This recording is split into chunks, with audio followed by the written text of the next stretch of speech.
Welcome to the Clackamas County Planning Commission, November 14th, 2022. Darcy, would you like to call roll call? Commissioner Stevens,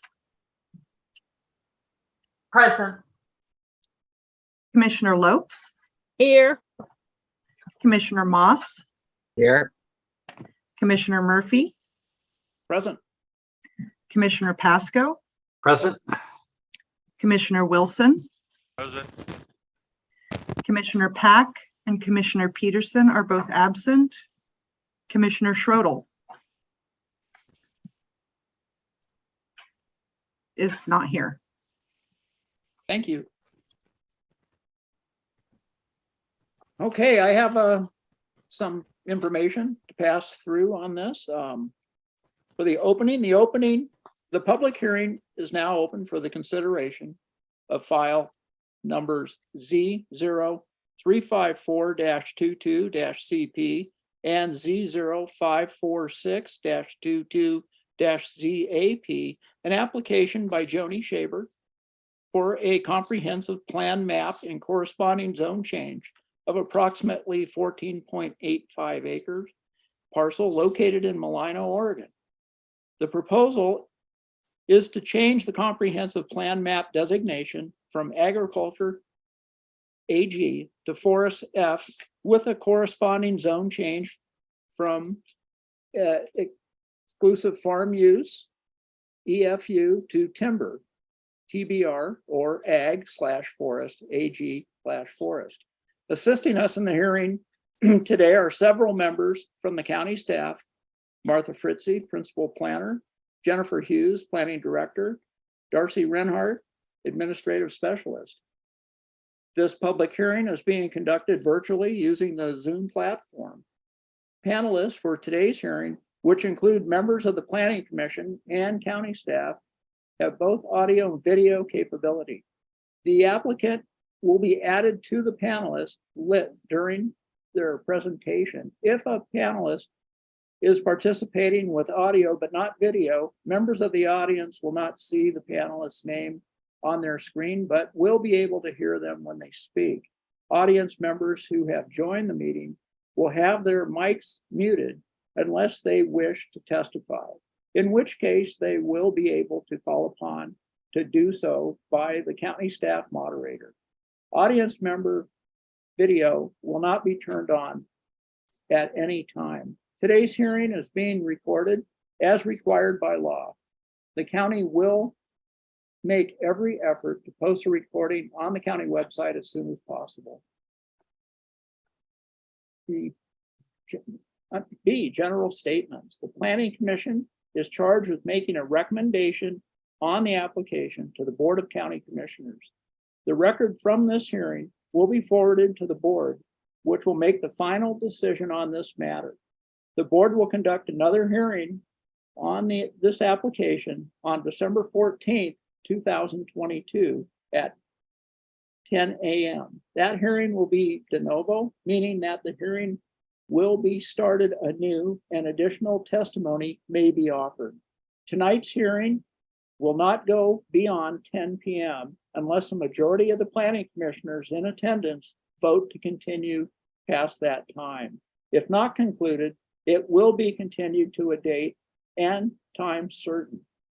The hearing may be continued for other reasons as well. If an announcement of an additional hearing date and time is made tonight, it will be the only notice given of that additional hearing.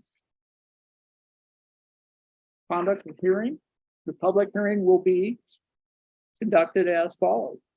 Planning and Zoning Division staff report, entry into the record of additional correspondence received, technical staff from other government agencies, testimony by applicant or representative, maximum length 60 minutes, testimony by representatives of recognized community planning organizations or hamlets, maximum length 10 minutes per CPO or hamlet, testimony by proponents of the application, maximum length 3 minutes per speaker or more as determined by the chair, Testimony by opponents of the application.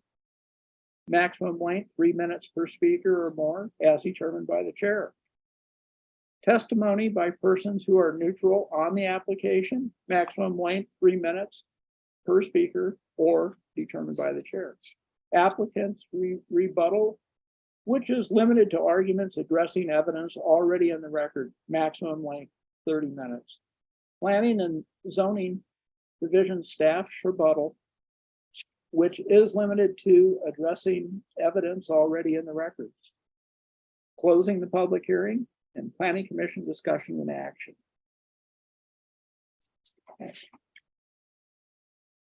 Testimony, there is a designated time during the hearing when it will be open for testimony. The chair will make it clear when this is. If you want to provide testimony, you will utilize the raise hand feature in your Zoom. Attendees on a PC or iPad, you have a raise hand button on the Zoom bar, top or bottom, depending on your device. Attendees by telephone use *9 to activate your raise hand feature. When the moderator switches you over to provide testimony, your screen will look different for a moment. Primarily, you will see a participant's camera, not just the one who's speaking. Staff can call upon you when it is time for you to provide testimony. For the record, please begin by stating your name and where you're from and whom you are representing. If you would like a copy of the final Board of County Commissioners decision on this matter, please provide your mailing address. Once you have provided your testimony, your mic will be muted and your screen will be returned to normal. Now is the time set for the public hearing related to the previously identified comprehensive plan amendment zone change applications. This is a quasi-judicial land use hearing, which means two important things for those participating in the hearing. First of all, criteria that the Planning Commission can use in reaching a recommendation are listed in the notice given for the public hearing and will be identified when the oral staff report is presented. All testimony, arguments, and evidence must be directed toward these criteria or other criteria in the comprehensive plan, zoning, and development ordinance or other land use regulations that the person testifies believed to apply to the decision. Accordingly, anyone testifying is asked to please direct your testimony to relevant approval criteria. Second, failure to raise an issue accompanied by statements or evidence sufficient to afford the decision maker and the parties an opportunity to respond to the issue may preclude an appeal to the Land Use Board of Appeals on that issue. Failure of the applicant to raise constitutional or other issues relating to the proposed conditions of approval with sufficient specificity to allow the county to respond to the issues precludes an action for the damages of the circuit court. Once final, the county decision may be appealed to the Oregon Land Use Board of Appeals. Disclosure. At this time, I will ask all members of the Planning Commission to disclose ex parte contacts, bias, or conflicts of interest. Please indicate the nature and extent of the ex parte contact, bias, or conflicts of interest, and indicate whether you intend to participate or abstain from this hearing. We're okay? Okay. If anyone wishes to challenge the impartiality of any commissioner, please clearly indicate your intention to do so in any written or oral testimony you may provide. Staff report. The Planning and Zoning Division staff will now present the staff report. Are there any questions from the staff or from the commission? Okay. All yours. All righty, I'm going to share my screen.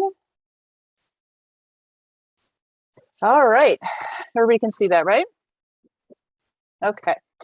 So yes, we are here for consideration of file Z054-22 and Z0, excuse me, 354-22 and Z0356 dash 22. There's a typo in the very first slide. I'm not off to a good start. This is a proposed comprehensive plan map and amendment and zone change, as was mentioned.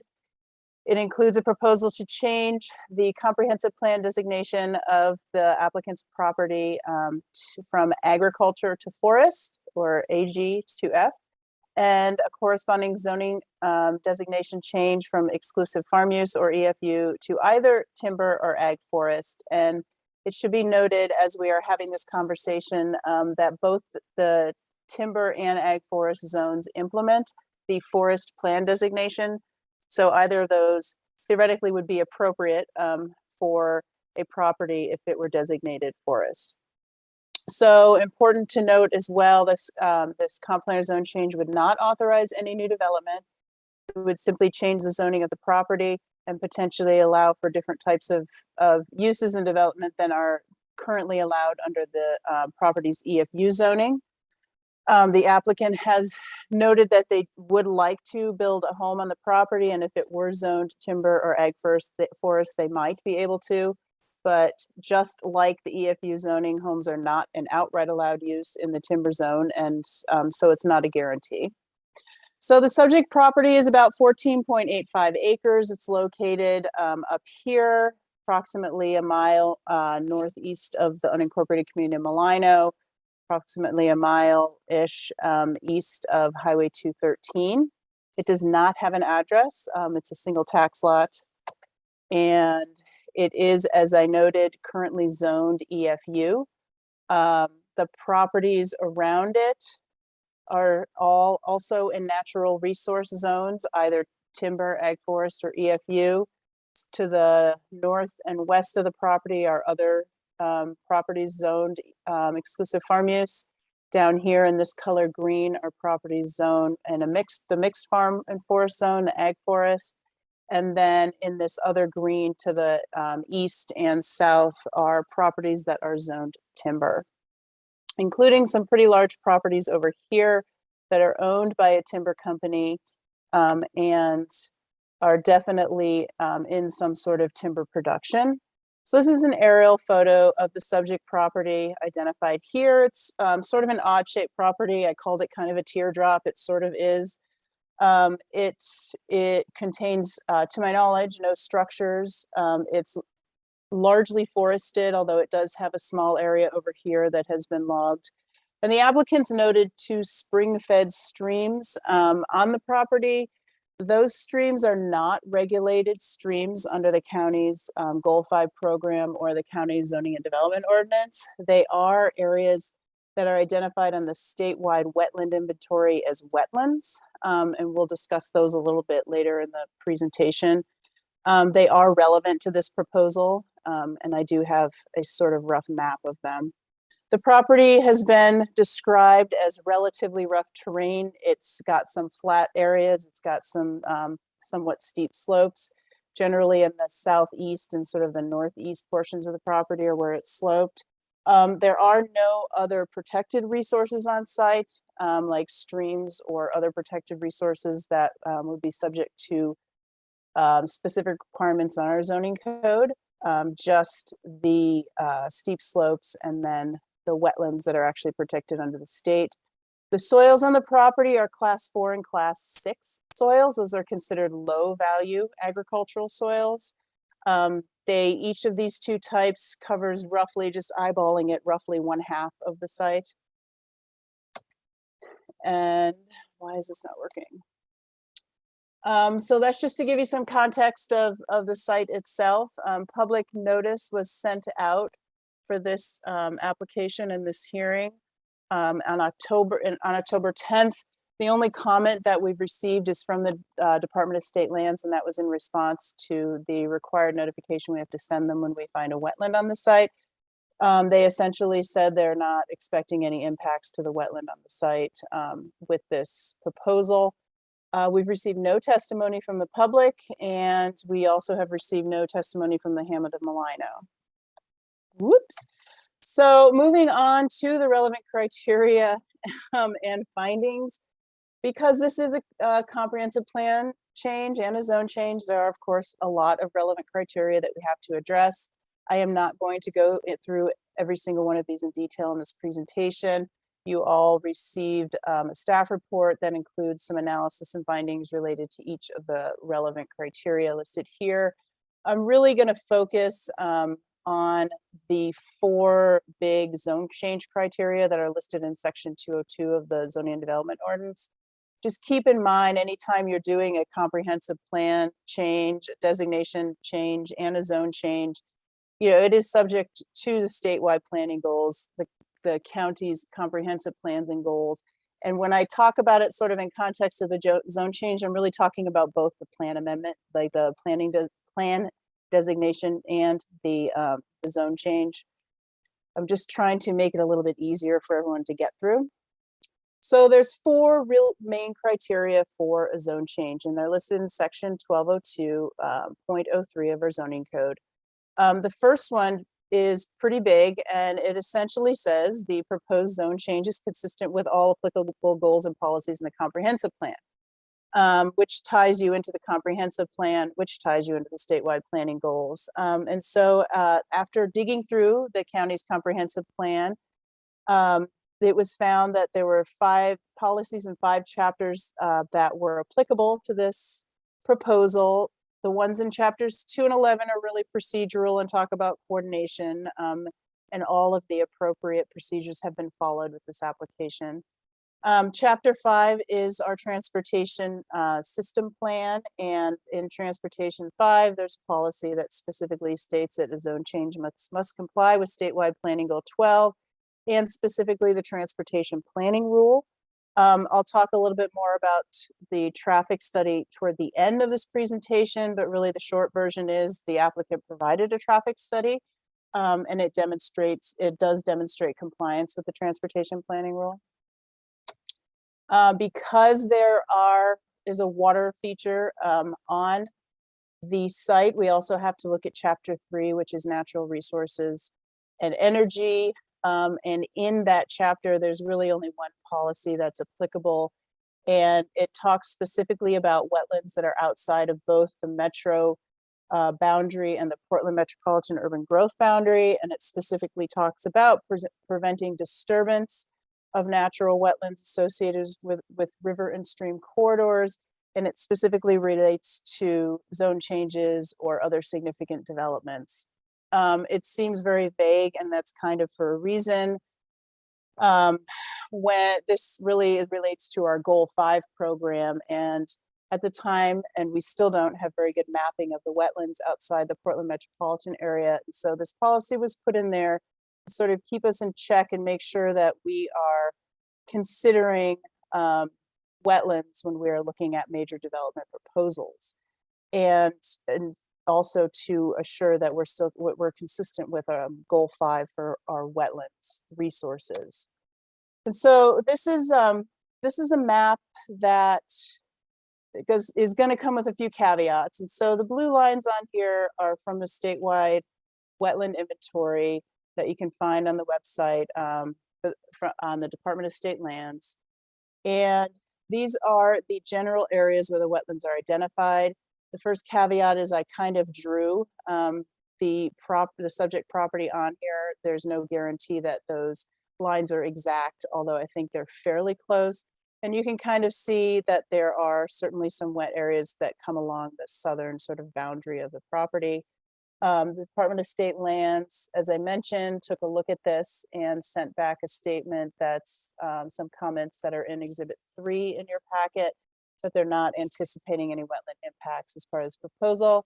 The applicant has also stated in their application that any future development would avoid, that's not a good sentence, would avoid the 2 streams that are identified in the property, one of them being seasonal, just some sort of seasonal wet area, and one a year-round stream.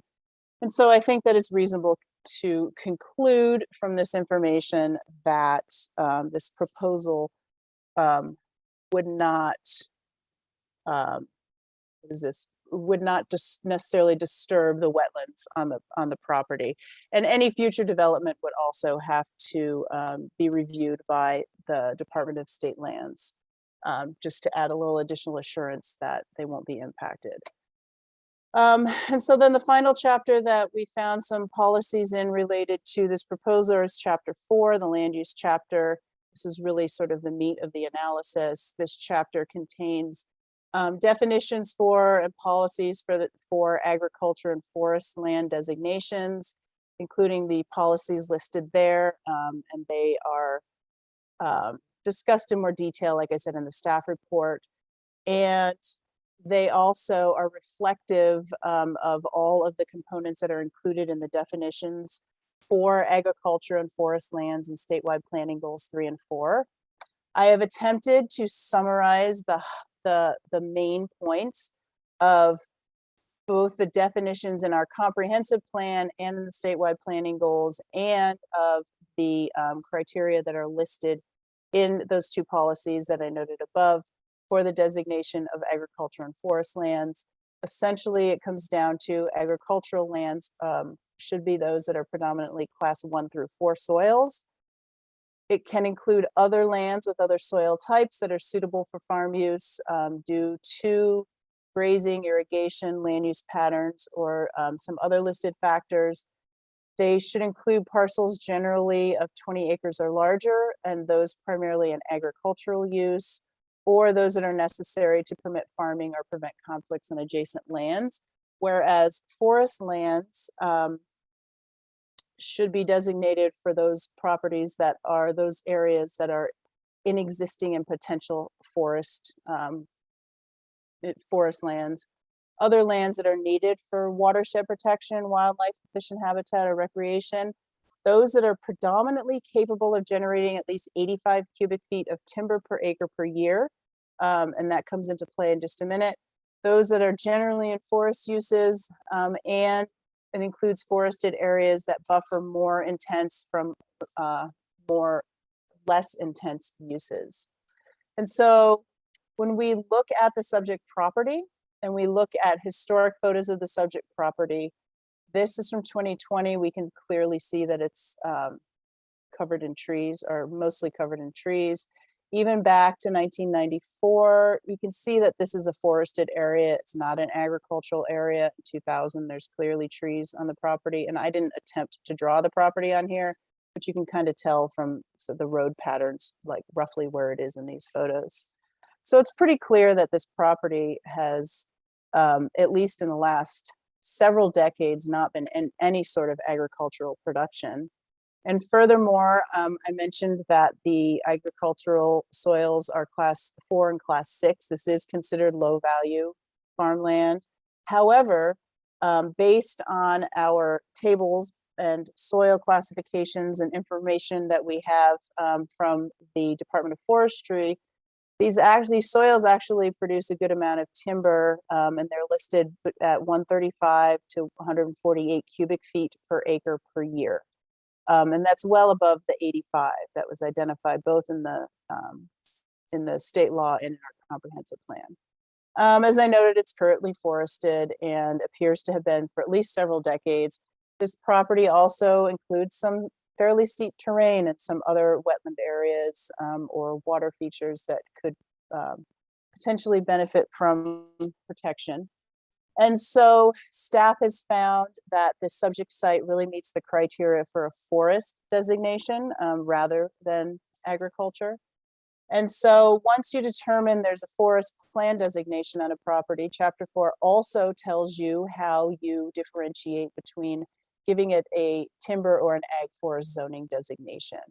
And policy 40011 essentially identifies the timber zoning district as appropriate for areas that are predominantly in forest use and ag forest, for areas that really have such a mix of uses that it's not one or the other. And I think based on the factors and the photos and the history on this property, that the subject easily meets the criteria for the timber zoning designation. And so that's all the comprehensive plan policies and goals that staff and the applicant found applicable. And this proposal complies with all of them. So therefore, that first component of the zone change criteria is satisfied. The others are easier, well, faster anyway to explain. 1202.03B requires a demonstration that any needed public services are available and sufficient for development under the new zoning designation. There are no public services available and or needed for any development on the site. You know, the timber zoning, as I mentioned, it doesn't open up this site for a whole bunch of development. The property still would not be able to be divided. And any development on the property would have to be served with on-site septic system and well, and doesn't and can't access public services. So that criteria is met. And then the last two have to deal with the transportation system. 1202.03C and D talk about the adequacy and the safety of the transportation system. And so C talks specifically about the adequacy and also requires compliance with the transportation planning rule under goal 12. And that rule essentially requires that you demonstrate that the proposed zone change will not alter the functional class or cause the transportation system to become inadequate unless you propose some mitigation. And the traffic study that the applicant submitted identified a very minimal potential increase in the amount of traffic that would occur based on the new zoning, and in fact identified a net increase of 1 morning peak hour, 1 evening peak hour, and 10 daily trips, which they consider a small increase. And the traffic study concluded it will not have a significant effect on the transportation system. D talks specifically about the safety rather than the adequacy of the transportation system. Traffic study concluded also that this minimal increase would have a minimal impact on the operability and safety of the surrounding system. Our transportation engineering staff was sent this application and sent a quick email back. That's exhibit, I believe it's exhibit 4, that they have read the traffic study and they concur with the conclusions that this proposal would comply with the transportation planning rule and also with these 2 criteria in our zoning code. And I'm on the wrong page. So to wrap it up, staff finds that the proposal meets all the applicable criteria for the forest designation and that it meets all the applicable criteria for timber zoning designation, and recommends approval of the 2 files subject to the recommended conditions of approval that are listed in the staff report, which essentially are directing staff to make the appropriate changes to the appropriate maps in our comprehensive plan in the zoning map. And that is it. Okay, I can see everybody.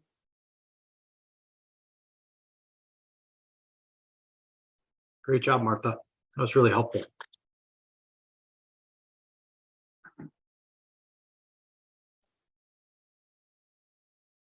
Sorry. Have we received any correspondence on this matter other than those items included in the meeting package? No, we have not. Okay. Hey, Murph, you have some hands up. Hand up. Thank you, Tammy. You're welcome. Tammy, go ahead. That'd be awesome. Thank you. Martha, I know you made it super clear that what this hearing, what this application is about is regarding zone change. But when you read the entire packet, it's very, very clear that the zone change is a request in order to build a home. Pretty clear in the narrative, all of it. So I think it's fair to ask a couple questions about that, like there was a template test done, or maybe I don't think it was the template test, but they were looking at it to see if that would even be feasible. I know we went through a potential template test change. We had the original template test that Clackamas County used, but then there was a state modification. And I'm very curious whether the Clackamas County adopted the state in changes, or are we still using the old template test? So I think there's actually a couple questions in there. And yes, the applicant has been very forthcoming with the fact that she would like to build a house on this property. Because of its current zoning, it would not be possible. If it were changed to timber, it may be possible to get it approved through the template test. Our zoning code rules for template test are the same as state law. As far as I know, there had been some changes in recent past, and we did update our zoning code to reflect that, but I must be wrong because Jennifer just unmuted. Not entirely. You're mostly right. How do you like that? Glass half full. You're mostly right. There are still a couple areas where we are more restrictive than state law regarding it's the questions about when you're deciding how many dwellings there are within the template, there are some things that we don't count that state law would allow us to count. So the answer is no, we haven't changed our code yet. That was something that we talked to you about with at your study session for the next minor amendments package. And we haven't had hearings on that yet. So staff is still continuing to move forward with that as a proposal in the new year. Okay, good. I wanted kind of first to ask that. The other point was I read the letter that Joy Fields, the senior planner that did the draft test, I guess I would call it. And one sentence just jumped out, and that was a forest template test dwelling is not a pathway for residential development in the EFU zoning district. So they say, well, the template is for timber, but it's not a pathway to change the zone and then build. So is that just merely an opinion? Is that a strong rule? Can you speak to Joy's comment? Because it flies in the face of this application. So I think it's important to clarify. So I think what the intent of that comment was, I think what it was supposed to mean Okay. is that you cannot get approved for a dwelling using the template test if your property is zoned EFU. It has nothing to do with the zone change. It's just because she was acknowledging that the property currently is zoned EFU, and she was, I think, trying to just put it right out there that just because you could pass a template test, you can't come in and apply and get a dwelling because your property is zoned EFU. Does that make? Okay. And that's just not how I read it. So I appreciate that clarification. It kind of was saying one thing and not another. I have a couple more questions, but I'll think about them.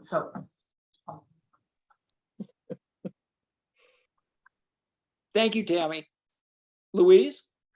Yeah, I have a couple questions. The first one in regards to the transportation, and obviously car trips coming back and forth. The property looks landlocked. Is there a road going to it now? My understanding, and maybe the applicant can address this in her testimony, but my understanding is that there is access through another property, and the access is right off of Buckner Creek Road. Okay, so does that factor in the fact that it's not, the access is through someone else's property? It sounds like if there were to be development, would there have to be permissions granted for easement, et cetera, et cetera?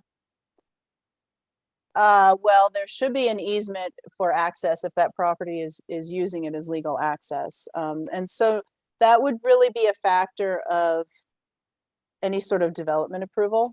If there were any development approval at the time of the review, we would look to make sure that the access is legal and appropriate. Okay, my other questions are about the zonings, the three zonings, the exclusive farm use, the mixed ag and forest and then the timber. I'm most familiar with the timber zoning and the fact that a person can have a home on timber zoning to house the person who's caring for the growing timber. I know because that's me, my zoning.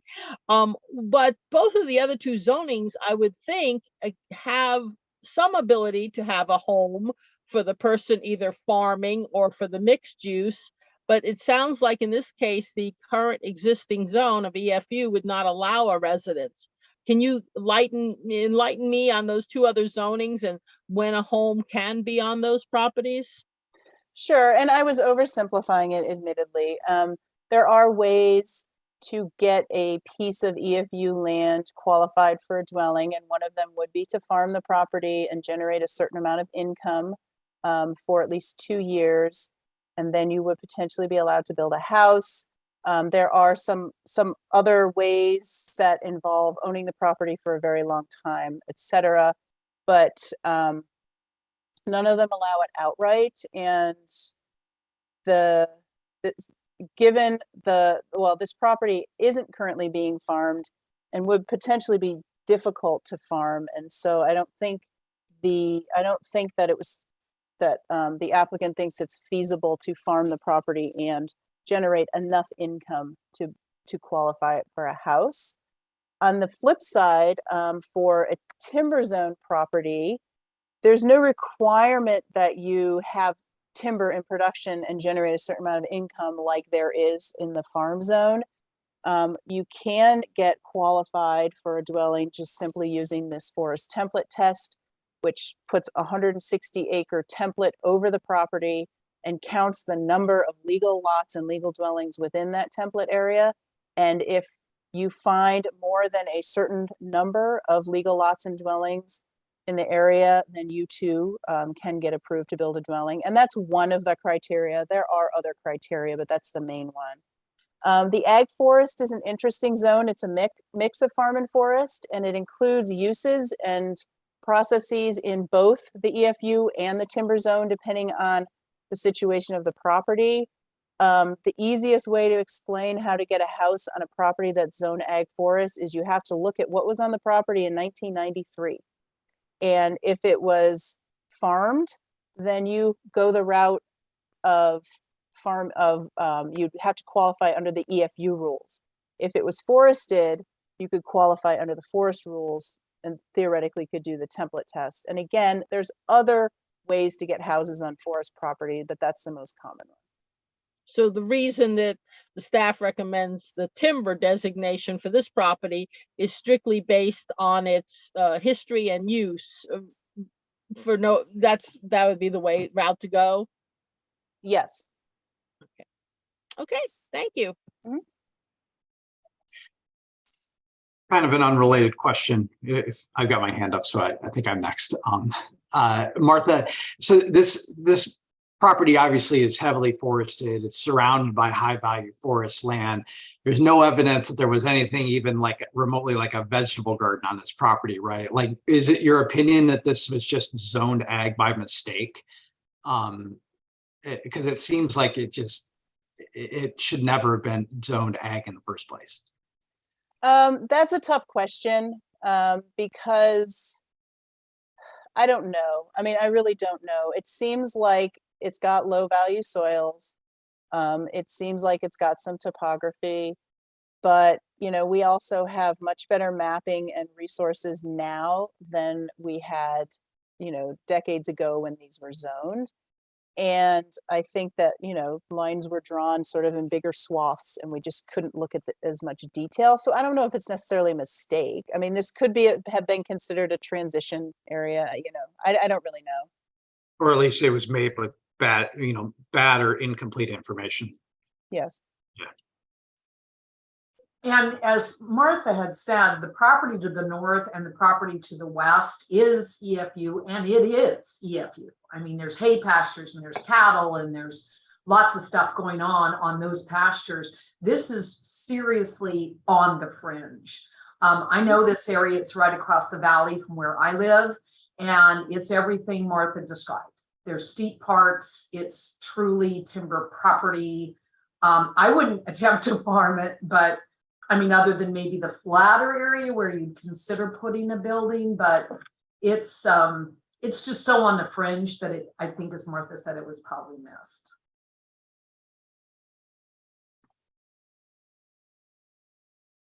Anyone else? Martha, I have a question. And if we did agree to move forward with a timber zone on this and a template was passed by Clackamas County, does that make it easier for neighboring lots to do the same thing by increasing the population of dwellings? No, it doesn't. And I'll tell you why. Because there's more involved in the forest template test than just counting the number of houses and lots. The houses had to have been there in, I think it's January 1st of 1993. So it can have been replaced. You know, it doesn't have to be the exact house that's there now, but there had to have been a house on the site. So adding this one wouldn't mean, like, if the neighbor came in, wouldn't mean that they could count this particular one in their template. They could count the lot, you know, but they couldn't count the house because it didn't exist in 1993. Thank you. And the property that seems to zigzag through this neighborhood is a railway right of way. Do they still own the property that borders this property? No, No? Okay. the railroad doesn't own it, no. Okay. And one more question was, are these, any of these streams that had been found on this property, are they fish bearing? I don't believe so. They're not on our inventory that of our river and stream, or I can't articulate today, I'm sorry. They're not on the county's Goal 5 inventory and they're not protected under our zoning code. So the presumption is that they're not fish bearing. I don't know for sure. Okay. And Department of Fish and Wildlife have not done a survey that we know of, Not that I know of, no. or not? Okay. I would be curious, once I saw your map, Martha, how the existing gravel or access road goes through those streams, even though one's seasonal, one's consistent. How do you get over those streams? Is there like a bridge, or is there big culverts, or how does that, I just will be curious. I do not know. Again, maybe the applicant could address that in testimony. Okay. I have not been out to the site.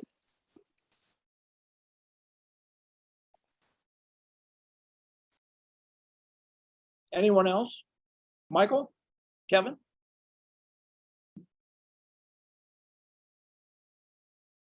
Okay. I guess we answered the part if there's any questions from the commission. I guess we're ready for testimony.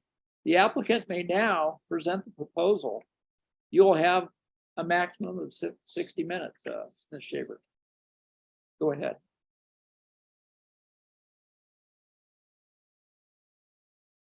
There we go. 60 minutes. I don't think I can talk continually for 60 minutes, but and I wasn't really sure what kind of testimony I'm really doing, but I can kind of answer some of the questions that you did have. In the application, there is a vicinity map, and on that, the line that I draw to get to the house off of Buckner Creek is the road that is there existing. It's an old logging road. Before I bought this property, the person who owned it right before me had just logged. I'm confused now because I thought it was actually this site that he had logged, but by looking at some of those older pictures, it looks like that might have been cleared previously. So anyway, it was a logging road, so it's not in great shape, but there is access there. But it does need an easement before we would be able to build on it. Kind of just doing one thing at a time here before we, get the cart before the horse. So that will be able to be possible to get the easements on there for sure. prior to, I believe one of the answers to why this wasn't zoned started as EFU could possibly be in the person that owned this property before I bought it had lived here for, I think about 53 years. And at one time he had run cattle on the property. So I don't know if the trees that he planted are 30 years old and, you know, maybe he was running cattle and that's why it was in the EFU zoning. That was the only thing that I could possibly think, because you're right. This piece of land was never gonna work for a farm. It's uneven. Where that building site is about the only flat place in that area. The streams, one of them is year round because it comes over a waterfall, but they're not even big enough to have, you know, have fish in them. So it's not, it's a stream that runs all year long, but it's not really enough to get fish up and down. I do want to try and, my purpose in doing this is to build a house on this property, a sustainable home off grid, you know, still not, you know, not getting in the way of wetlands and, you know, living with the land instead of against it, you know, butterfly bushes and, you know, get the bees back alive, all that kind of good stuff. So I guess I don't really have, I think everything else is in here as to, you know, what we've done and complied with, and I'm here for questions, I guess.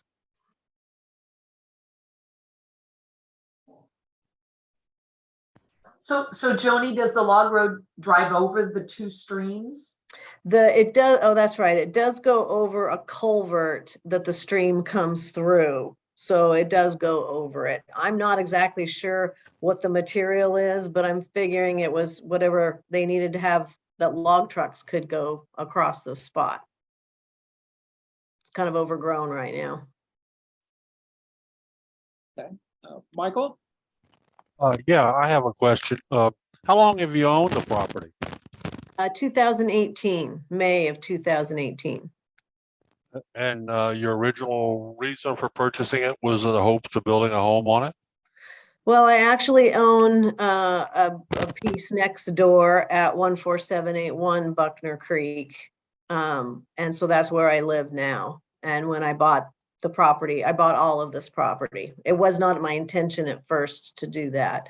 But it's just a cool piece and it screams for a cool house to be back there. Well, thank you. Good luck. Thank you. Anyone else? Okay. Are there any representatives from community planning organizations? Don't think so. Is there anyone for testimony in favor of this? Does anyone wish to speak in opposition of this application? Does anyone wish to provide neutral testimony?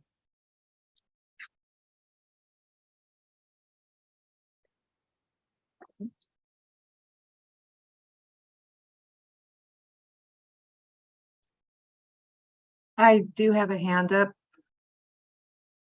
I have an attendee named Joan.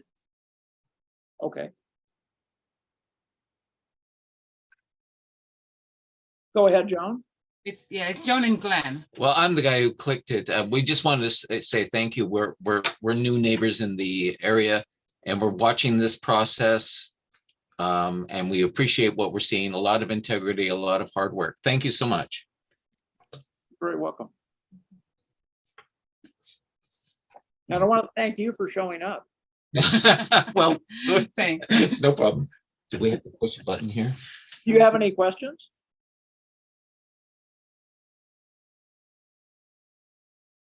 No. Okay. Sorry, we were very glad to hear about the template test because when I had called the planning bureau some time ago, I'm sorry, because I don't want to take the applicant's time. It was very helpful to hear how that does fit in with possible changes. We have a 10-acre place and maybe down the road, there might be some change, but now I'm getting a better picture of what might be involved. And anyway, that's helpful. Thank you. Thank you.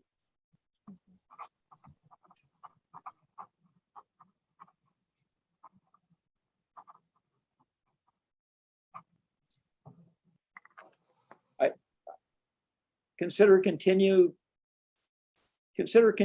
the hearing or holding the record open. I don't think there's any reason for that. The applicant is allowed 7 days, record. Now, I don't even think we have to go through there. I guess at this point, I'm going to close the public hearing. So the public hearing portion of this hearing is now closed. Okay, so Planning Commission, do we have discussion? There are further questions of staff or of Planning Commission. Is there any discussion by the Planning Commission?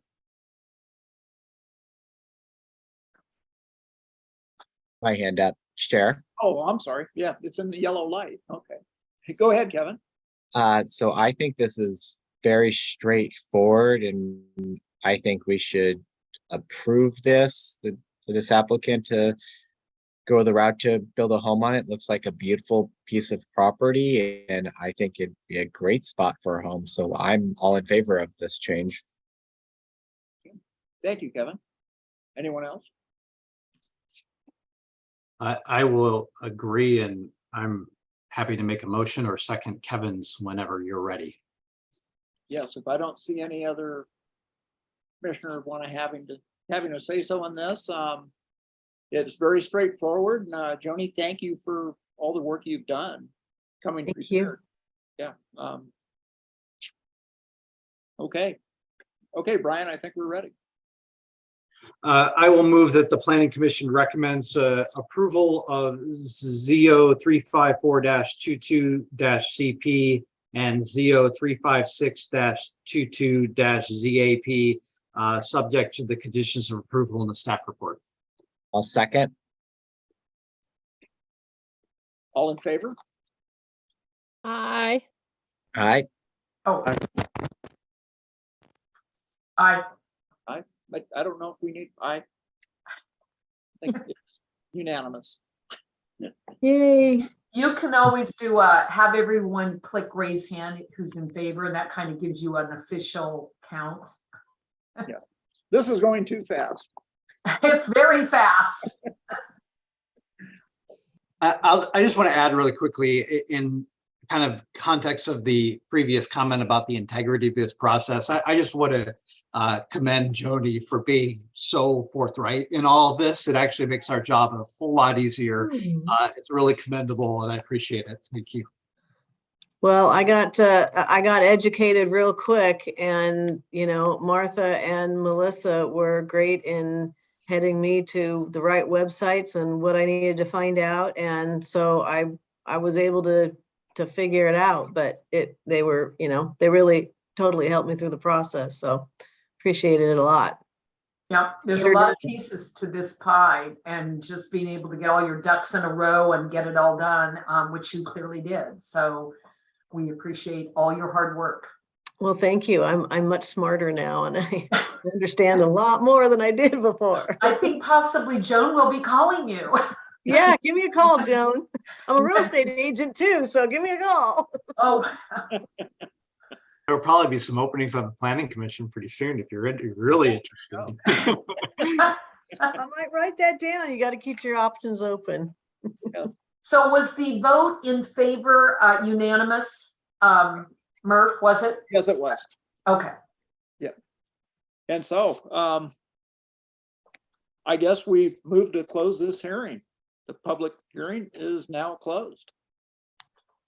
Thank you. And Martha, awesome job. Thank you, Martha. Yeah. Thanks, Thank you. everybody. Okay, any news on our next commission meeting? We can do that. I think you have minutes. first. Oh, You want gosh, a yeah, motion to I'm approve the sorry. minutes. I will move approval of the August 22nd minutes. I'll second. Take a vote on that? All in favor? Aye. I, Aye. And I'll abstain, Chair, since I was unable to attend that one. Okay, minutes approved. Anything else? I would like to take a micro step back if it would be okay. When we had an opportunity to have a dinner with the Board of County Commissioners, one of the things got brought up when I stupidly asked, how can we do a better job? Okay, don't kill me. But the point, what I heard was that the planning staff would find it helpful after we have a hearing, or whether it's, whatever we do here, to actually have a representative from the Planning Commission actually speak at the hearing or whatever at the Board of County Commissioner meeting. Jennifer and Martha, are you still feeling that way? And if you are, would it be helpful if one of us showed on the December 14th meeting? This is so straightforward. I can see you going, probably not, but I don't want that idea to drop away. I really thought a lot about it, and I think it's a really good idea.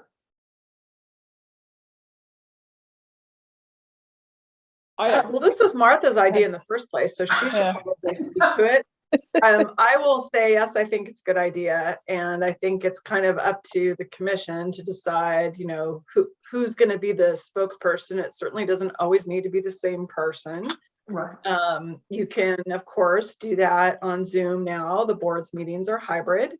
You don't have to. You can come to the hearing room if you want to, but certainly more convenient for most, I would assume, to do it via Zoom, which is fine. I think the only thing right now, there's not really a spot in the board's script. So we'll want to add something where they can, specifically call you out, I guess. Here's the time, Yeah. So from that standpoint, it'd be good maybe for us to know that somebody's going to be there, as opposed to including it in the script and then having this big like, oh, look, nobody showed up from the Planning Commission. We don't want that. If we knew. Uh-oh, we all know that's going to happen at least once. Be good if we knew in advance if you were planning to do that.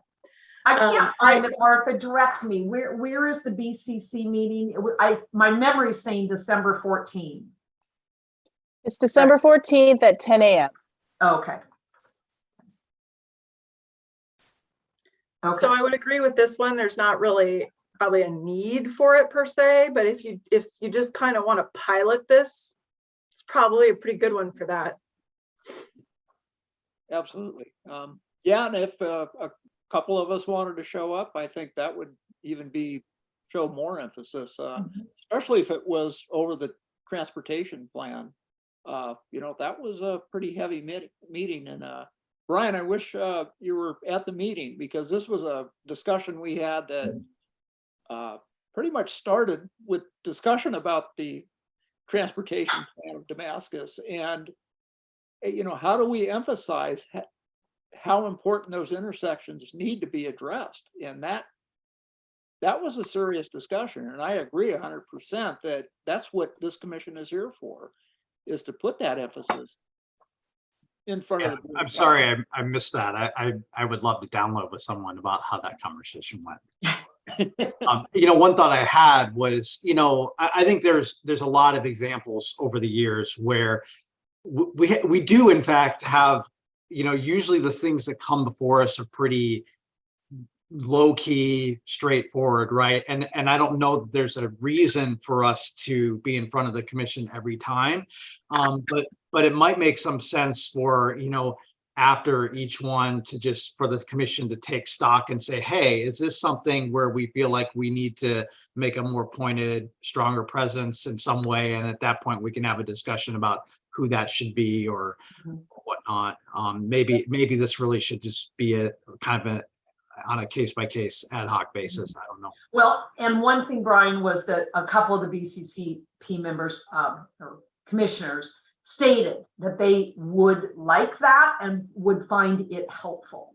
So, I would hope that we would lean toward everyone, if not most of them. Right. So, and I mean, I don't know if more than one of us is needed. I think it would be like on this one, probably not, just one person saying, yep, we were really supportive and there were, these kinds of questions or whatever you want to bring up. But I think it would seriously add value to us being advisory to the board.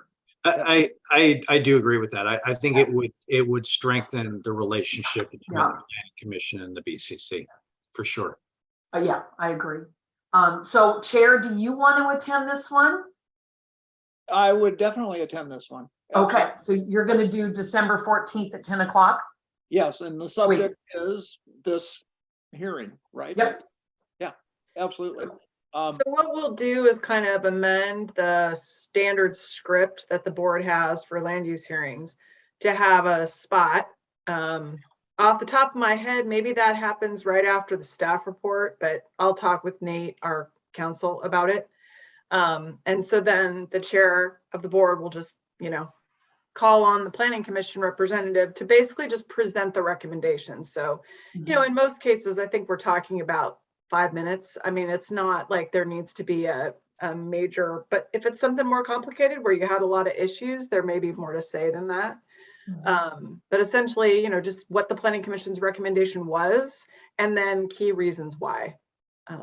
But yeah, you would be representing the Planning Commission's obviously recommendation.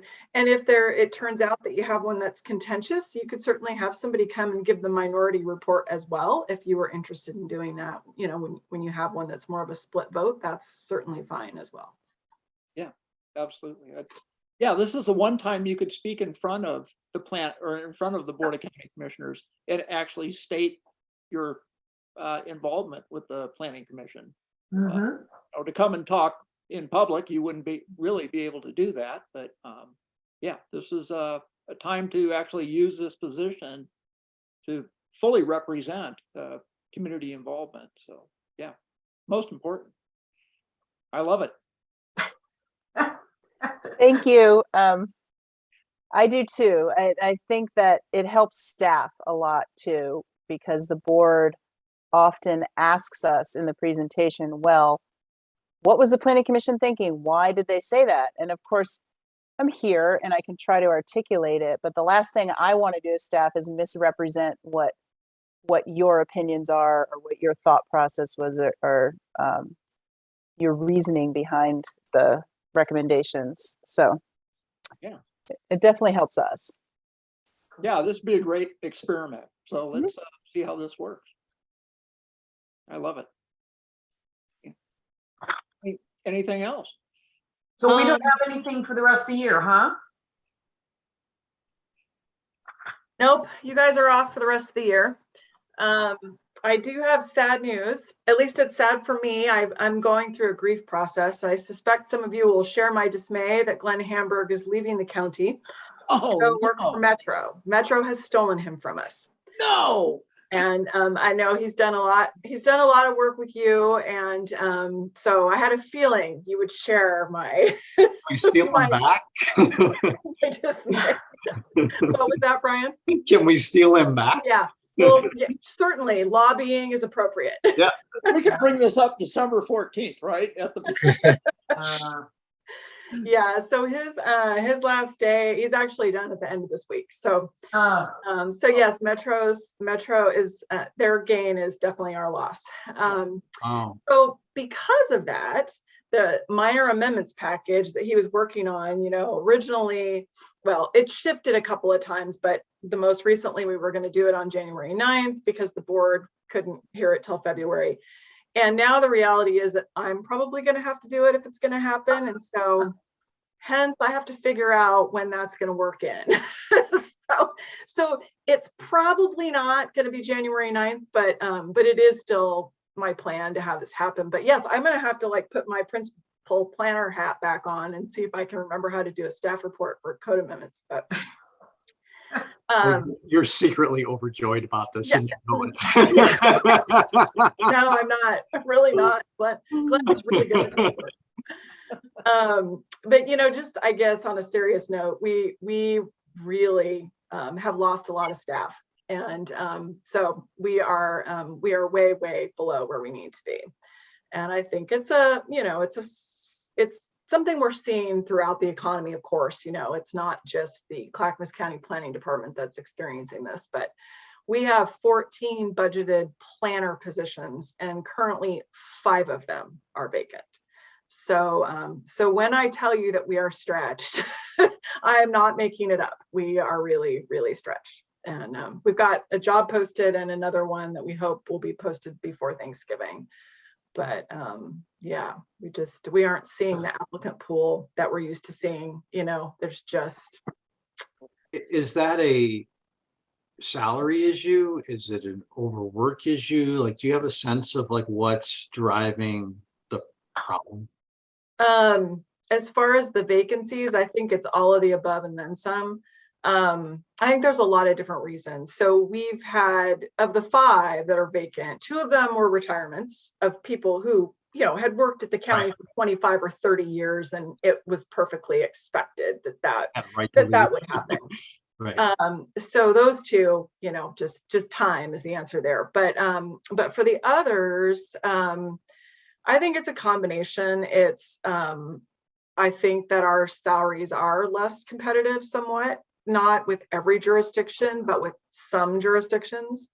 I think that there's, just job openings at places that maybe people think, oh, I want to go do something different, work at Metro or work at the state, which, we have the other 3 that we lost. One went to the city of Hillsborough, one went to DLCD, and then now Glenn going to Metro. So, it's a different kind of, all of that is very different work than what they were doing for us. And so I think it's that kind of try something else out, Mm-hmm. And I think there's a little bit of this, people leave, that's more work for the people that are left, which means more people want to leave, and it becomes this kind of snowball effect, which is obviously concerning. But, so. And I probably shouldn't have said any of that in front of Darcy and Martha. You 2 are not allowed to leave. Let's just be clear. Clear. Wow. Anyway, we will find people. We will weather this. It is still a really great place to work, in my humble opinion. And we still have a great team, and we will find more people to join it. But for now, it's going to be pretty hard to sort of do anything that isn't kind of what's absolutely required. Answer the phone and process the permits that are coming in the door. So I'm still hopeful that we'll get the minor amendments package to you, but I cannot give you a firm date on that at the moment. And then otherwise next year, there's nothing in right now as far as like you had tonight, a quasi judicial application. We don't have anything pending. There are 2 other things on the long range planning work program that we're still expecting to move forward with between now and roughly the end of the fiscal year. At some level or another. One is the climate friendly and equitable communities rules, which we will be coming to talk to you about. Martha is the project manager on that. Primarily the first stage of that is really about parking regulations. So we'll be coming to you at some point to talk about that. And then the other one is the Lusher Farm Park master plan, which, back when we did the long range planning work program, a year and a half ago, 2 years ago now, probably almost, that we talked about it. That was on the list at the time, and we have just started working on that. So Joy Fields and Karen Bierig, Joy's the project manager, and Karen is kind of overseeing that. So working with the city of Lake Oswego, and so something we would expect will be coming to you on that as well. Great.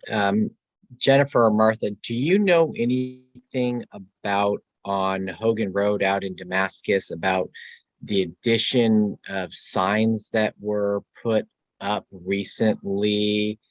I don't know if that was traffic engineer or something, that they took some signs from where they were and like moved them up and added additional signs for some of the cross streets out here. And I'm like driving down the road and I'm like, I'm very confused why there's more signs up that like cause more distractions than just the ones that were already there. So I was going to call tomorrow, but I was like, well, we have a meeting and see if you know anything about that.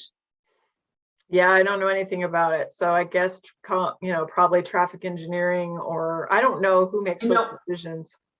The person that we've been working with on signage is Christian Snuffen, because Yeah. he's not only signs and safety, and he can answer a lot of questions. So if you shoot him an email, between he and Joe Merrick, you got it.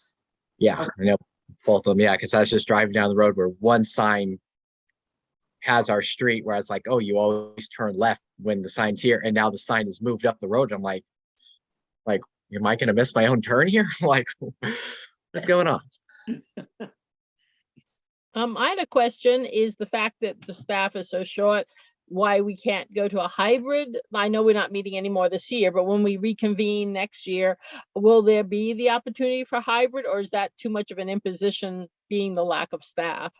Not really about lack of staff. It's about tech in the auditorium. So we don't currently have a plan, basically the technology to do it. Could they get it? Yes, but it costs money.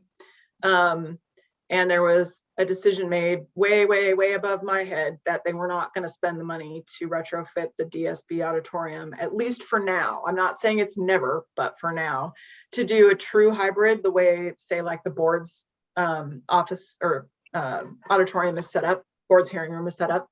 There were some discussions about maybe using the boardroom, but we have not been given the green light to do that. And so the alternative is to try to come up with some kind of tech workaround, basically in the DSB auditorium. And there's possibly a way to do that. And that part is a little bit about staffing, about figuring out who's going to try to, figure that out and convene a group of people and try to come up with something that's maybe a workaround. So that's kind of in the back of my mind. But there isn't just anything that's sort of, I guess, shelf ready right now to make that room workable for your meetings. And some of the smaller groups that don't have, they don't meet in the auditorium, they maybe meet in a conference room, they don't really have public that tends to come, they don't record them, for video the way we do, have been able to make things work in a conference room with one of those, I don't know, Darcy, what is it, the owl or one of those things. Owl. But your meetings have more complexity to them. And so I think we maybe need a better tech solution for that. Yeah, my other committee, well, it's the Parks Board, we are now doing hybrid. But I just thought if we come to a point where we're having a public hearing where clearly there's going to be a lot of public engagement, a lot of public testimony. I think for some of the public, coming in person is a lot easier actually than the Zoom, because maybe the technology is not there for them at home. And so I think by that time we should work toward a hybrid. I mean, I'd like to come in person, but putting that aside, just for like the marijuana hearings in the past, yes, you can't really do that on Zoom. And so for some of them, we may need to come in person with a hybrid. Yeah. I mean, our hearings officer has done some, all Zoom meetings with, I'll call it a moderate amount of testimony, not a marijuana regulations amount of testimony, but for a moderate amount, it's worked out pretty well. But I would agree with you, when you get to that point where you have that many people that are interested, there is something about being in the room together. So we haven't given up on the idea, but. Okay. I'd like to applaud the town hall I went to at Tammy's Beaver Creek Hamlet. Holy smokes, that was awesome. I mean, I really applaud community involvement. That was extremely impressive. Thank you. Tammy. Thank you. Yeah. It's why we're not going to consider going back in person until we can go hybrid, just because we have so much more participation from, those at home making dinner and they've got kids or livestock, or they just got home from work or whatever. They're attending, they're there. And I know you can, they're making dinner. And so, but our older folks, they want to go back in person. So we're working really hard on January to go back hybrid. But we have a really active Hamlet and CPO. And so, and of late, we have a parks committee that is just over the top on getting community involved. I feel it's like a steamrolling situation, but thank you, Murph. It's just joyful to me with our community. They're so great to work for. So yeah, thanks. Yeah, I could feel it. Oh, great. It was Yeah. awesome. Yeah. Good. Then I call and bug the county for a month. but it's very fun. Okay, I have this crazy stupid question. I go online, I go everywhere, and all I get are unofficial results. Who won? I mean, I'm assuming Savas won, but did Sonia win? Does anybody know? Oh my God, you're. I don't think it's, I mean, the last results I saw were from Saturday night. Saturday night, and Ben West was ahead by a few hundred votes, I think. But it's not, I haven't heard that they're, I don't even know what percentage of ballots haven't been counted yet. I haven't found that information. Okay, wow. There's all right, one on the website that was run today. Okay, Oh. that's new then. I I think think- pulled it for Commissioner Savas, yes, but the other one, I hadn't heard that there'd been any call. I think this time because Oregon allowed the mail-in ballots to be postmarked on election day, then Right. they have to allow for mail-in time after that. It has really delayed it. And as far as I know, right, there's nothing pretty much official except in like some of the races where it was overwhelming. So there's some that are really close. There'll be, I think the Ben West, Sonia Fisher will be an automatic recount. And yeah, there's still a lot of results out there hanging, a lot. Oh, thank you. I just feel behind, but I guess I'm not. So yay, thank you. My understanding is that they're posting the updates at 8 p.m. Oh, today? Okay. And where are you going? Because I go to Clackamas County elections, and it doesn't look very current. Sorry. It's kind of hard to figure out which button to click on, but if you click on, Very first one. yeah, it's Yeah. the first one First that one. shows up kind of in the banner. Oh, okay. And I'll then try that there's again. a bunch Okay. of other ones underneath. Okay. It's just the it's really first one. unclear. All Yeah. right. All right, that helps. Thanks, guys. Secretary of State also is easy. Okay. It doesn't look like Clackamas County has submitted anything to Secretary of State yet. You're right. They're good for everything else. Everybody else has. Martha, you did a great job again. Thank you. And I hope you feel better, Jennifer. Thank you. my Kleenex is very close to me. I need to shoot you an email because I have a problem application. So I need some advice, but Okay. Okay. I'll look forward to it. thank you. All right. Good night, everybody. Merry Christmas. Oh, Good night. you have to adjourn the meeting. Oh, right. I adjourn the meeting.